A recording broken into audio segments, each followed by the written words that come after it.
about having a bit of a problem trying to like get your head in the game, get focused after a couple of more exciting games earlier? Did you feel that at all tonight? No. Road games are different. It doesn't matter who you're playing, when you're playing. If you're playing in someone else's house, you have to come with that mindset that you're going to be aggressive, assertive from the start, and I think we had that. We also watched some tape from Virginia Tech, and when you come out like that, again, the way we did against Virginia Tech, it wasn't a recipe for success. So you want to change that, and we were able to do that. There also seemed to be a big change at halftime. Did Coach say anything special to you guys? No, he just he said, in a typical situation, a team up 6 on the road, we've been happy, but we're not happy. We're not satisfied. We didn't play great. We had 6 turnovers. I know we had 6 in the second half, but whatever. I know we got better shots. We shot 67% in the second half, and we really concentrated on playing a complete game rather than just cruising our way through this game and keeping it close. You guys satisfied now?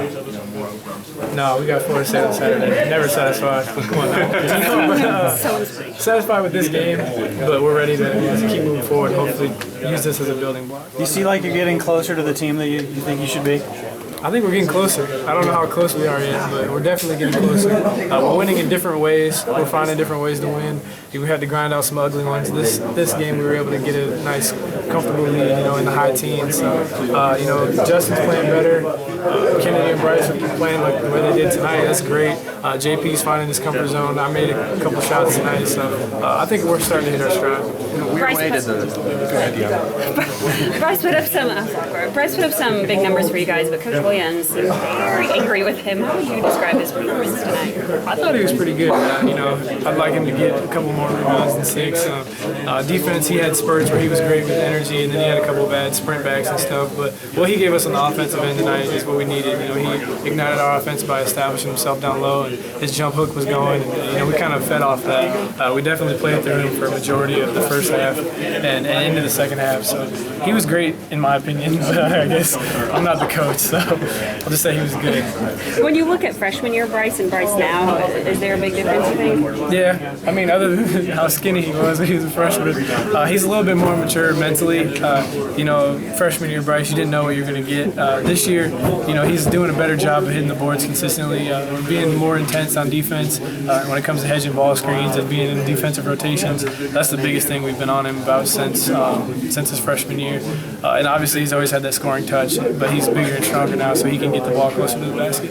In a weird way, thank you. In a weird way, was the zone really helpful to your offense? Just because Kenny can stay on the floor, other guys can stay. You can stay on the floor. We usually don't play zone that much, but I had 3 fouls. Kennedy had 4 fouls.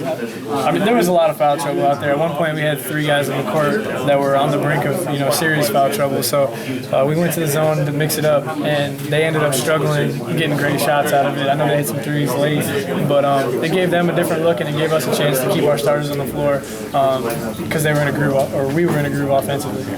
Moment that you hit that Oh, okay. You guys always catch all the little stuff. It's pretty impressive. I heard that moment. Yeah, so I was taking the ball out of bounds. Someone yelled, like, "Go home, Marcus," or something out of the crowd. And I was like, okay, I remember that. And then I ended up being wide open, so I made 3 and let him know that I was going to go home, but it was going to be a little bit late. It's a little bit un-Marcus-like to kind of show that.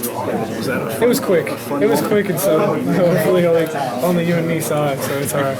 Marcus was, I think, last time we saw the 2-3 was maybe against Kentucky. Yeah, for multiple possessions. Yeah. We've worked on it a lot in practice because, down an ACC stretch, you got to be able to give other teams a different look. We can't stay man-to-man all the time. We got to be able to switch it up. And we had worked on our 1-3-1 a lot, and we put that in even last year. But this year, instead of playing the 3-2, we're playing the 2-3 more consistently as our third defense.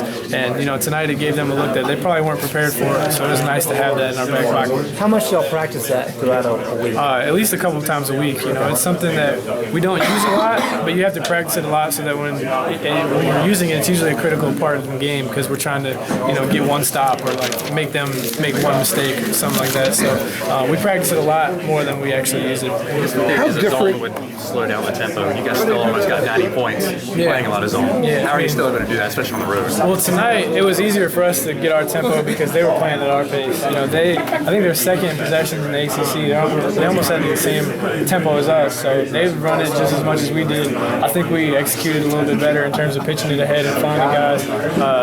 Bryce did a good job running the floor, but even though we were in the zone, we still like to run off misses and makes, and they were running it back, so it kind of made it easier. How different and better are you when the mid-sized guys, JP and Justin, are making things happen? It's a lot. Creative? It's a lot better. When we have multiple guys on the perimeter that can create, it doesn't place the burden on me to create shots for everyone else. And Justin did a good job. JP's great with the ball, especially out top. We'll run a lot of plays where he's the creator, so it makes my job easier, and it also makes it easier to enter the bigs the ball in the post. Your better offensive nights as a team, there's a lot of assists attached to the field goals. Yeah. It wasn't as much the case tonight because guys were creating more. Yeah, That's an element that can take you guys to another level, don't you think? Yeah, you have to be able to have both. Some teams extend their pressure out a lot, so you have to be able to drive them and attack. Duke's a team like that where they extend their pressure out so high that you have to have guards that can attack the basket.